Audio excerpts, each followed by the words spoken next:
गोजोन हामलायनायजों लोगोसे नोंथांमोनखौ गोदान खौराङाव बरायबाय। अन्नानै नोंथांमोना बे रादाबखौ जोबजासे नायलां। लोगोसे भिडिअखौ लाइक, कमेन्ट, शेयार आरो चेनेलाव गोदानै फैदोंब्ला साबस्क्राइब खालामनो गुरै खावलायबाय। दानिया फैदो लोगोफोर रादाबखौ मिथिलांनि। गिबि रादाबाव दङ बडलेण्डआव गंसे मुलुगनि सोमोनांथाव आरो गोमोथाव न'।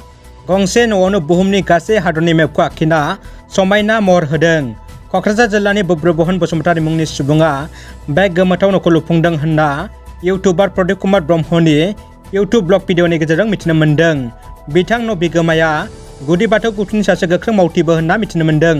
मख'नो गोनांदि गोदानै लुफुंनाय बे न'खौ मैया मागो दमासिजों लोब्बा लाखिना बेखेवना होफैयो मिरु लाइमोन गुदि बाथौ गौथुमनि आफादगिरि सोरां ब्रह्मआ। बिथाङा बेखेवना गोजोननाय फोरमायनायजों लोगोसे न'खौ लुनाय बिगोमा बुब्रुबहन बसुमतारीखौ साबायखर बावो।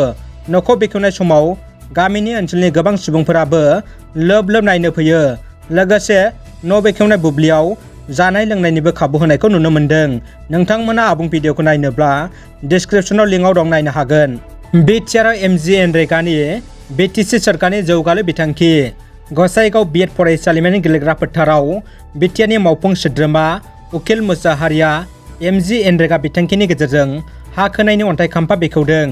दैज्लां बोथोराव अखा हायोब्ला दै जमा थानायनि जाहोनाव गसाइगाव बिएड फरायसालिमानि गोबां फरायसाफ्रा गोबां जेंनाजों मोगा मोगि जानो गोनां जायो। बेखौ नोजोर होना BTRनि मावफुं सोद्रोमा उखिल मुसाहारिया MGNरेगा बिथांखिनि गेजेरजों हा खोनायनि अन्थाइ खाम्फा बेखेवनानै होयो। बे हाबाफारियाव बाहागो लायो गसाइगाव बिएड फरायसालिमानि गोरायुंजों लोगोसे गासैबो बिबुंगोरा आरो गोबां फरायसाफ्रा। इउक्रेन आरो रासियानि गेजेराव दावहा। इउक्रेनाव रासियानि हामला आरो दावहाया दासिमबो सुग्लायाखै। रासियानि रौनियाफोरा फारसेनिफ्रायनो बेलिस्टिक मिसाइलजों हामला खालामदों इउक्रेननि सायाव। इउक्रेननि हादोरगिरिया बे समाव जिंगा सिदों। मुलुगनि गोहोगोरा हादोरफोरखौ इउक्रेननि हादोरगिरिया हेफाजाब होनो खावलायदों। हादोरगिरि भलदिमिर जेलेन्स्की बिथाङा दुखुयै बुंदों दि रासियानि दावहा आरो सोरगिदिं सिलिंखार खालामनाय समावबो बुहुमनि दरसेबो हादरानो इउक्रेनखौ थोंजोङै हेफाजाब होआखै होनना। बुंनो थाङोब्ला इउक्रेन हादरा गोहोगोरा रासिया हादरजों हारसिङैनो नांगासिनो दङ। इउक्रेनआ भारतनि गाहाय मन्त्रि मानगोनां नरेन्द्र मदि बिथांखौ रासियाजों सावरायना दावहाखौ बन्द खालामनो खावलायदों। रुसनि हादोरगिरि भ्लादिमिर पुतिनआ नरेन्द्र मदिनि सासे मोजां लोगो। बे हिसाबै इउक्रेनआ भारतखौ गावनि दायित्वखौ लानो खावलायदों। मख'नो गोनांदि भारतआव रुसखौ दावहाखौ दोनथ'नो खावलायदों। आदर्श गामि नासनसालियाव MCLA दिलीप कुमार बर'आ मोनब्रै स्किम बेखेवदों।